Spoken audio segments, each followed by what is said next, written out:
திருச்சி துறையூர் அருகே புளியமரத்தில் தனியார் பேருந்து மோதி விபத்து, 20 பேர் படுகாயம். திருச்சி மாவட்டம் துறையூர் ஆத்தூர் சாலையில் தனியார் பேருந்து சாலையோர புளியமரத்தில் மோதி விபத்துக்குள்ளானதில் 20 பேர் படுகாயமடைந்தனர். இடிபாடுகளில் சிக்கிய ஓட்டுநரை காவல்துறையினரும் தீயணைப்புத் துறையினரும் மீட்டனர்.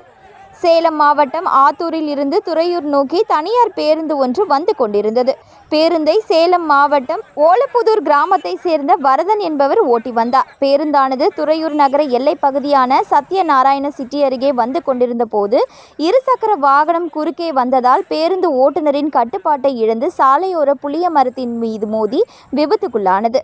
இதில் பேருந்தில் பயணித்த 20 பேர் படுகாயமடைந்தனர். பேருந்து ஓட்டுநர் புளிய மரத்தின் இடிபாடுகளில் சிக்கியதை அடுத்து 1 மணி நேர போராட்டத்திற்கு பின்பு ஓட்டுநரை காவல்துறையினர் மற்றும் தீயணைப்பு நிலையத்தினர் பொதுமக்கள் உதவியுடன் மீட்டனர்.